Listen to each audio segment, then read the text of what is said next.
I wasn't expecting much on my 18th birthday. My parents had never been the sentimental type. No surprise parties, no elaborate gifts, just the usual routine of work and obligation. But I definitely wasn't prepared to find my belongings stuffed into garbage bags by the front door when I returned home that evening. Dad sat at the kitchen table as if it were any ordinary Tuesday, methodically stirring his coffee, while Mom scrolled through her phone with practiced indifference. When she finally looked up, her words cut through the silence like a blade. "You're an adult now. We've done our part."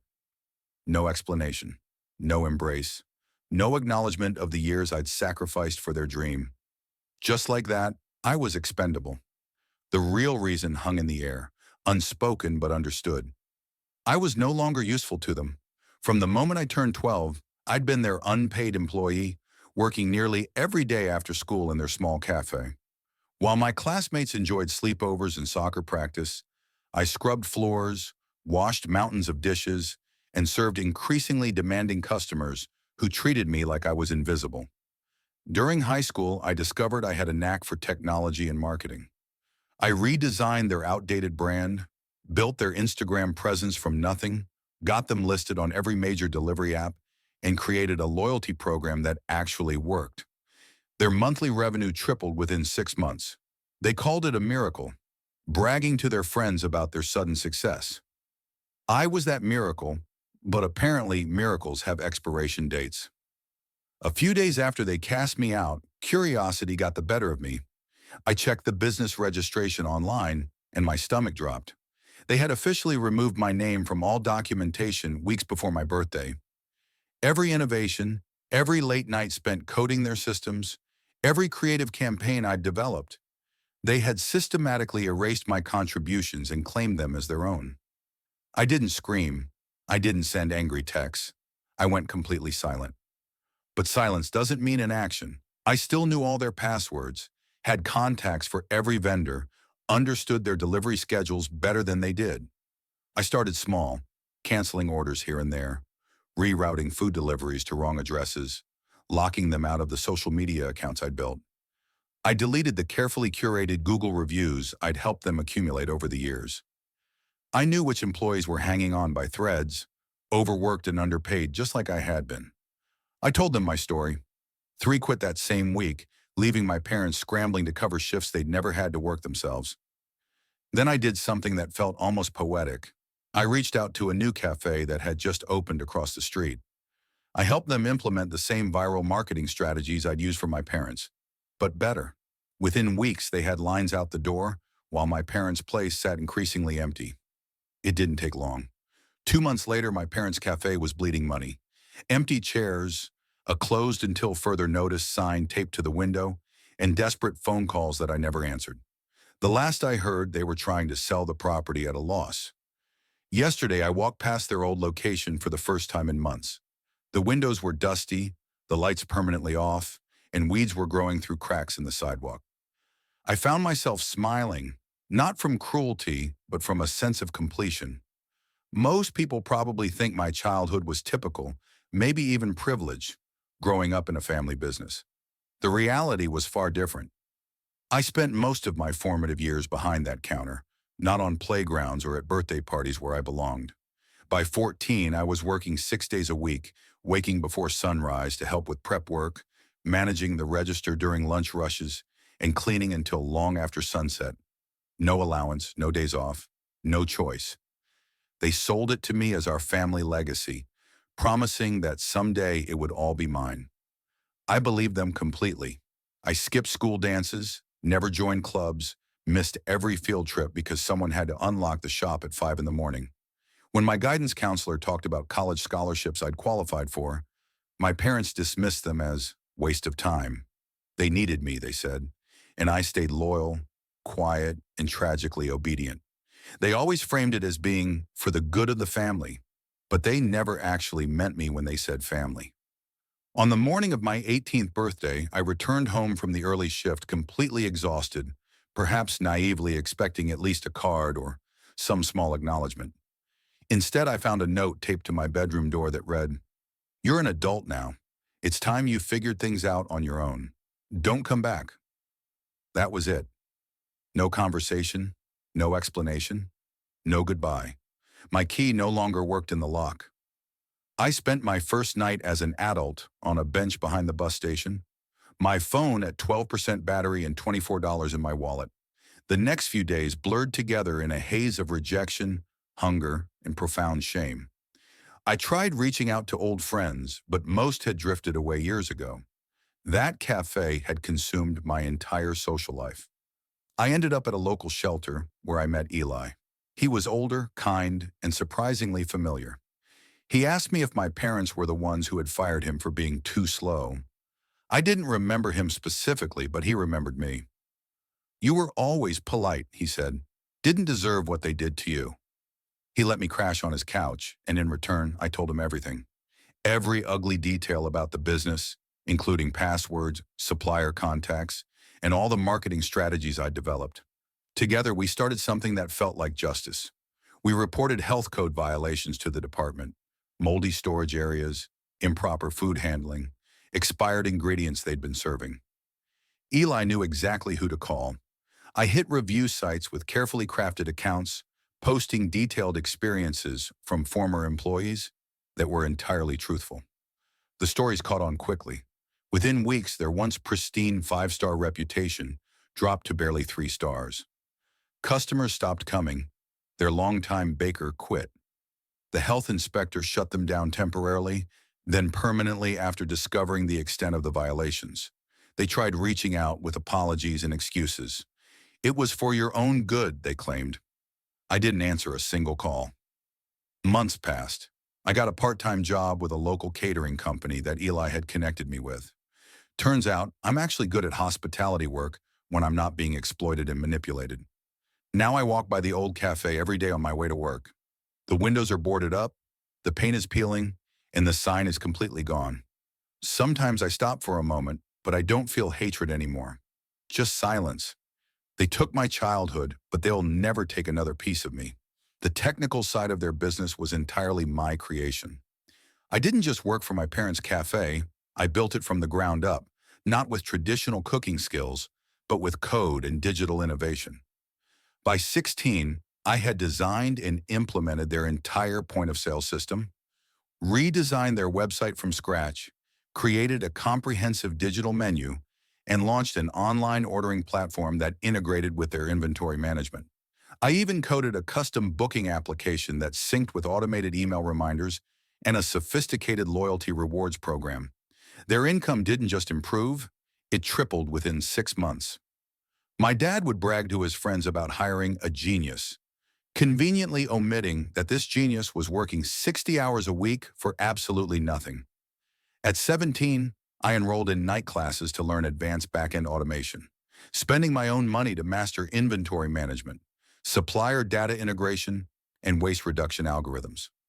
I was completely obsessed, convinced I was building something meaningful. I thought I was building my future. Then came my 18th birthday. Instead of any celebration, I got a formal meeting. My parents sat me down with a lawyer I'd never seen before, and calmly, almost clinically, informed me that I was being removed from everything. No ownership, no employment, no legal connection to anything I'd created. "It's best for the business," they said with straight faces. I didn't even get a slice of cake. I left with a backpack and my laptop, but I didn't cry or beg. I just waited. Over the next few days, I accessed their systems through an admin account they didn't know still existed. I didn't destroy anything outright. That would have been too obvious. Instead, I let everything slowly bleed out. I flipped a few values in the booking system's database, causing tables to be double booked and customer reminders to vanish entirely.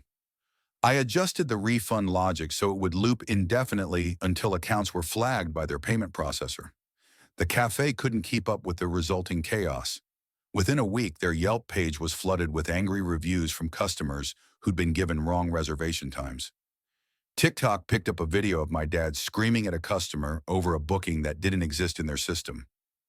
Toxic cafe owners exposed trended for 3 solid days. Then former employees started talking publicly. Stories poured out about unpaid overtime, sudden firings without cause, verbal abuse, and unsafe working conditions. My parents' carefully polished public image cracked wide open, revealing the rot underneath. The cafe went into complete freefall. I never replied to their increasingly frantic messages, but I did meet with one of their biggest competitors, a smaller cafe a few blocks away that had always struggled to compete with their marketing budget. I offered to rebuild their entire digital infrastructure for free. They said yes immediately. Sometimes revenge doesn't need to be loud or dramatic. Sometimes you just need to be smarter. And I had always been the smartest person in that room. My entire childhood smelled like industrial grease and bleach. While other kids played sports or watched cartoons after school, I was trapped in the back of my parents' diner, scrubbing pans and hauling supply boxes that weighed twice as much as I did. I burned my hands more times than I could count. My wrists ached constantly from washing dishes. My feet were always sore from standing on concrete floors for hours. Sleep became a luxury I rarely enjoyed. Weekends meant 4 in the morning wake-up calls and 10-hour shifts without breaks. I wasn't allowed to join any clubs or hang out with friends after school. Every time I asked, Dad would say, "Family comes first," while Mom would launch into guilt trips about how, "We're doing this for your future." I believed them. I actually thought they loved me. I still believe that on my 18th birthday, when I came home that evening after another long shift, smelling like fryer oil and expecting maybe a small cake or at least a hug. Instead, I found the locks had been changed and a note taped to the door. "You're grown now. Time to stand on your own 2 feet." No warning, no conversation. Just gone. I slept in the alley behind their diner that first night, using my work apron as a pillow. For days, I wandered around in a complete daze, spiraling between rage, shame, and disbelief. But after a while, something inside me hardened. I stopped crying and started thinking clearly. I picked up my phone and began writing. One post at a time, I told the truth about being forced to work full-time from age 10, unpaid, injured, exhausted, and trapped. I shared photos of old burns on my arms, screenshots of texts from Mom guilting me into working double shifts when I had fevers, and videos of the cramped, unsanitary back room where I'd spent most of my teenage years. The post took off immediately. People were furious. They started boycotting the diner, leaving one-star reviews that quoted directly from my story. Then former employees began sharing their own horror stories, how Dad screamed at them for minor mistakes, how tips mysteriously went missing, how people were fired without notice for asking about their legally mandated breaks. A local journalist reached out, then a labor attorney. A class action lawsuit followed. My parents went on the local news to defend themselves, but they only made everything worse. They looked exactly like what they were: cold, heartless people who saw everyone around them as disposable resources. I went viral. People donated money, sent messages of support, and shared their own stories of workplace abuse. For the first time in my life, I wasn't invisible. With the money people donated, I got a small apartment and started taking online classes in writing and digital marketing. I finally had time to just exist as myself without someone else's demands defining every moment of my day. I still walk past the diner sometimes. It's still open for now, but the crowd is thin, the sign is faded, and the windows are always smudged. They used me and then discarded me. But I turned their cruelty into something bigger, something that belongs entirely to me. Looking back, I realized that everything they did to me was criminal, not just cruel. I had been working full-time in their restaurant since I was 15, morning prep, lunch rushes, closing cleanups, with no pay, not even tips. Every time I asked for any form of compensation, they would act personally offended. "Your family," they'd say. "We all make sacrifices." But when I turned 18, I finally worked up the courage to ask for actual wages. Not much, just minimum wage, just something to acknowledge that my labor had value. My mom looked at me like I just committed an act of betrayal. My dad slammed a plate down and shouted, "So this is how you repay us? You want to be paid to be our child?" Things got cold after that. Silent meals, locked doors, and an atmosphere of barely contained hostility. On my birthday, I came home from school to find a trash bag of my clothes on the porch, and the locks changed. No note, no explanation, no warning. What I discovered later was even worse. They had withdrawn me from school behind my back. No diploma, no graduation, no future they hadn't sabotaged. I couch surfed for weeks until I found work at a small law office doing administrative tasks. The attorney who hired me, Mr. Kwan, was sharp and genuinely kind. One day I ended up venting about everything: how my parents ran their business, what they had made me do, how they handled cash transactions under the table, and the way they consistently ignored basic health codes. He listened carefully, then leaned back in his chair and said, "You know, I handle business investigations for the state." What started as therapeutic venting turned into systematic action. I told him everything I could remember: unreported income, spoiled ingredients being reused, fake invoices, employee violations. I still had screenshots, photos, and emails saved on my phone from years of documenting their behavior. He took detailed notes and filed anonymous complaints with multiple agencies. Health inspections followed. So did surprise visits from the IRS. My parents were completely blindsided. Turns out their family business had been breaking laws for years. Within months, they were drowning in fines, fees, and legal challenges. The kitchen was shut down permanently. Customers vanished. Their entire world collapsed. They tried to contact me, of course, suddenly full of apologies and excuses. But I didn't respond to a single message. I used my savings and Mr. Kwan's guidance to finish my GED. I'm applying to colleges now, something they told me was a waste of time when they needed my free labor. What hurts most isn't that they kicked me out. It's realizing that their love always had conditions attached. They said I was family until I asked to be treated like a human being with rights. Now I know better. Family isn't about blood relations. It's about who stands with you when things get difficult, not who profits from your pain. The final betrayal was the most devastating because it was also the most calculated. I always knew my parents saw me more as an asset than a child, but I didn't think they would actually commit identity theft against me. I found out the week before my 18th birthday when I went to open my first independent bank account. The representative informed me that I already had an account in my name, along with 2 loans that had been taken out years earlier. Total debt over $17,000. My name, my credit, my financial future destroyed before I even knew what credit meant. My parents had used my social security number when I was 15, claiming it was just for paperwork and promising they would fix it later. They never did. When I confronted them, furious and betrayed, my dad told me flat out, "You've cost us more than you've given back. It was just a safety net." My mom added that I should be grateful they had kept me fed and housed. 2 days later, they handed me a backpack, $50 in cash, and locked the door behind me. No warning, no place to go, no apology for destroying my credit before I was even legally an adult. I spent weeks crashing with anyone who would take me in, picking up odd jobs, selling old electronics, and sometimes sleeping on buses when I had nowhere else to go. But while I was rebuilding my life from nothing, I was also collecting evidence. I still had access to the cafe's shared Google Drive because they had never bothered to change the passwords. I downloaded everything: receipts, invoices, fake timesheets, and messages with vendors about adjusting numbers for tax season.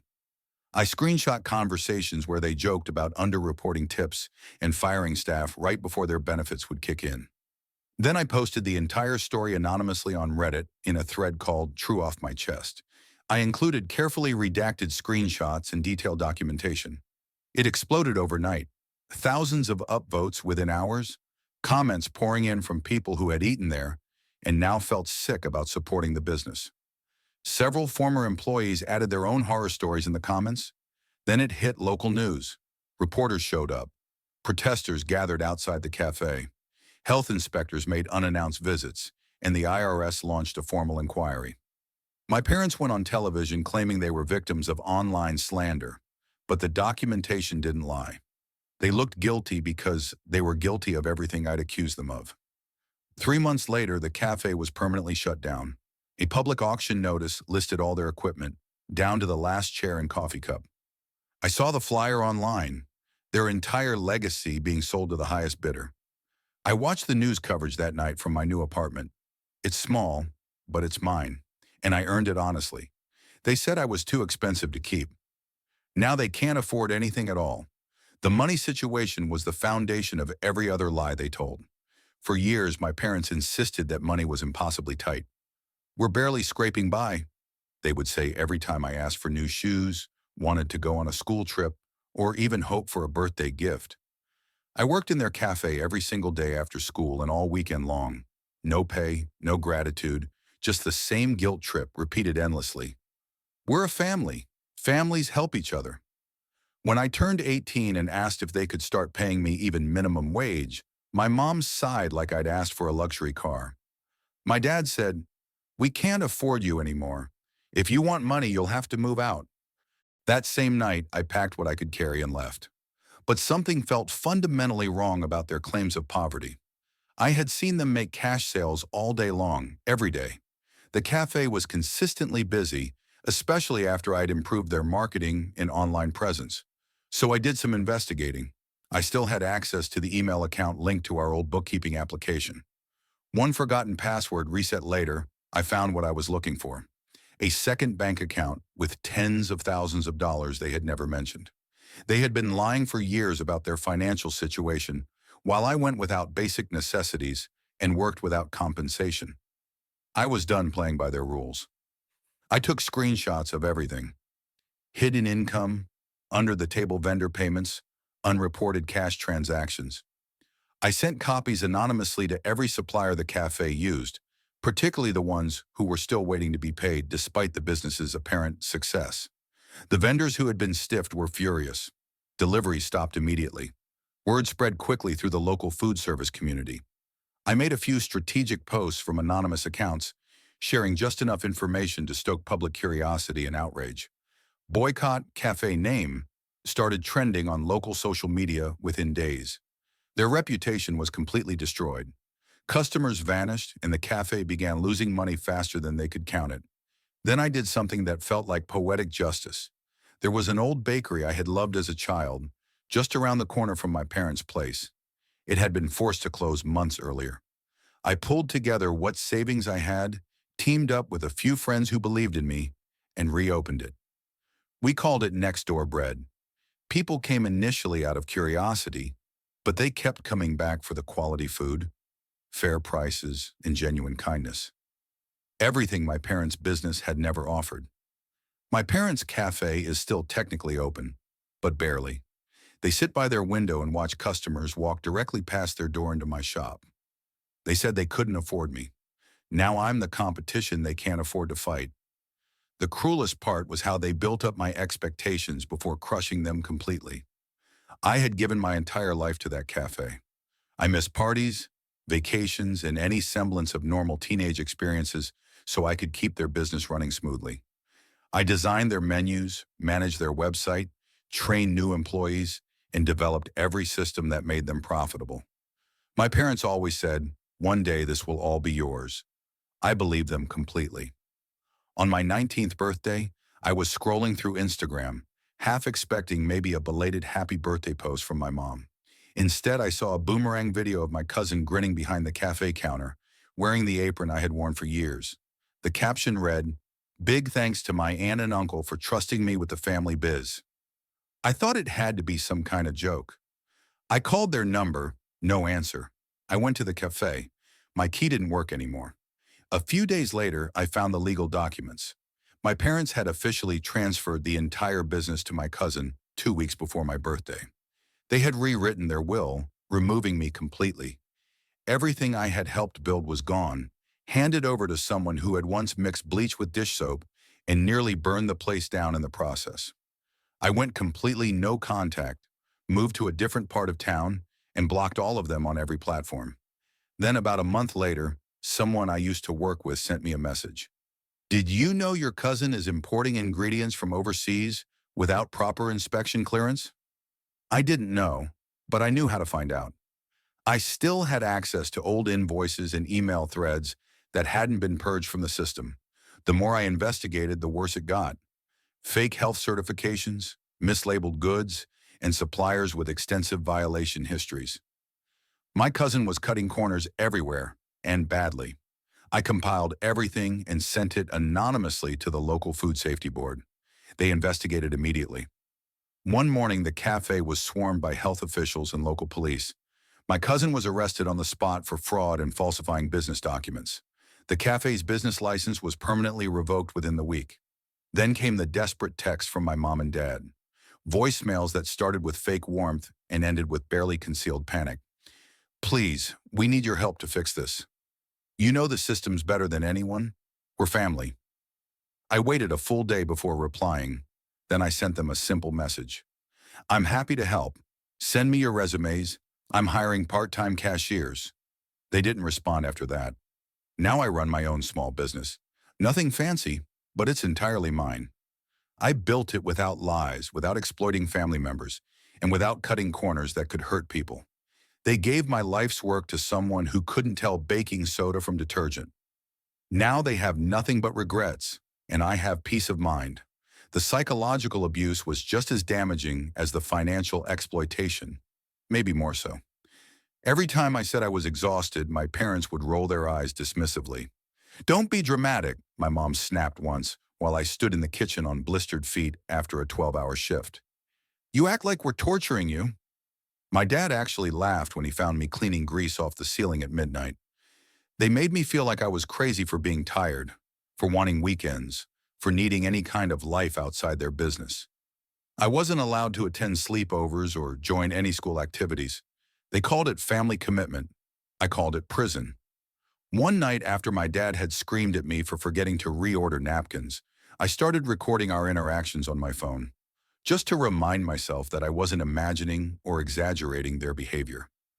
The next night, I recorded more, then more. The yelling, the guilt-tripping, the threats. It wasn't just bad parenting. It was systematic psychological manipulation designed to keep me compliant and isolated. So I created a TikTok account called Café Kid 94. I posted short clips, carefully edited to blur voices while keeping the emotional truth clear. I added captions like POV, "You're free labor with no rights," and "When your parents call you dramatic for wanting a childhood." It exploded overnight. One video hit 1 million views, then another. People started sharing their own stories of family exploitation and workplace abuse. Celebrities began stitching my content. I woke up to thousands of followers, messages of support, and interview requests. My parents tried to deny everything. They even posted a video from the cafe's official account claiming I was mentally unstable and making up stories for attention. It only made things worse for them. People started leaving brutal 1-star reviews. Then came articles in the local paper, then coverage on BuzzFeed. Sponsors reached out to me, small business tools, meal kit companies, even therapy apps. I started making real money from what my parents had dismissed as just drama. Within 2 months, their cafe was nearly empty. The entire town knew the truth. The internet knew. The truth had staying power in ways their lies never could. The drama they claimed I had fabricated turned out to be the thing that brought their business down completely. Now I create content full-time. I tell stories, not just mine, but others too. People listen, people care, and people take action. I don't need to scream to be heard anymore. They said I was being dramatic, so I gave them a real show. The difference is my show was built on truth, and theirs was built on exploitation. My 18th birthday felt like attending my own funeral. No cake, no hugs, no "we're proud of you." Just cold stares and clipped sentences that barely qualified as conversation. My dad slid an envelope across the kitchen table without looking at me. Inside was a bus schedule and a handwritten note that read, "It's time you found your own way." That was it. After all those years of cleaning tables since I was 10, missing every school event because someone had to work, being screamed at for every minor mistake, having my head slapped when I moved too slowly. That was how they chose to end our relationship. I stood there in complete silence, trying not to cry in front of them. My mom told me not to make a scene. My dad told me to be grateful for the roof we gave you. So I left, but I didn't forget anything. I remembered every time they called me lazy for needing sleep, every casual slap on the back of my head when I wasn't fast enough, every time they told customers I was just the help while I stood right there. Every time I worked a full shift with a fever because they said the business was more important than my health. The way my mom would smile warmly at strangers, then turn around and hiss insults at me the moment they looked away. I left with nothing but my memories, and I had time to think about what those memories meant. I reached out to former employees, people who had been fired or forced out without proper pay. I asked if they had ever wanted to report the cafe to authorities but hadn't known how. They all said yes. They just had never had someone willing to help coordinate their efforts. So I helped them. We contacted the health department together and reported everything. Expired food being served, rats living in the storage room, mold growing on the ventilation system above the grill. Then we reached out to the labor board about unpaid overtime, unsafe working conditions, and the illegal employment of underage workers. It was all real, all documented, and all reported through proper channels. Then I made one strategic phone call to the manager who had replaced me. I told her exactly what investigations were coming and suggested she might want to find other employment quickly. 2 days later, she walked out. So did 3 other key employees. No one left to cook, no one to clean, no one to keep the place running during the dinner rush. Customers noticed immediately. Reviews plummeted. Health inspectors showed up for surprise visits. My parents scrambled desperately to fix everything, but it was too late. The damage was systemic and couldn't be covered up anymore. The cafe closed permanently in 7 weeks. They tried reopening under a different name 6 months later, but it didn't work. The entire town already knew who they really were. I never posted about it on social media, never bragged to friends, never gloated publicly. But sometimes I walk past that building on my way to work.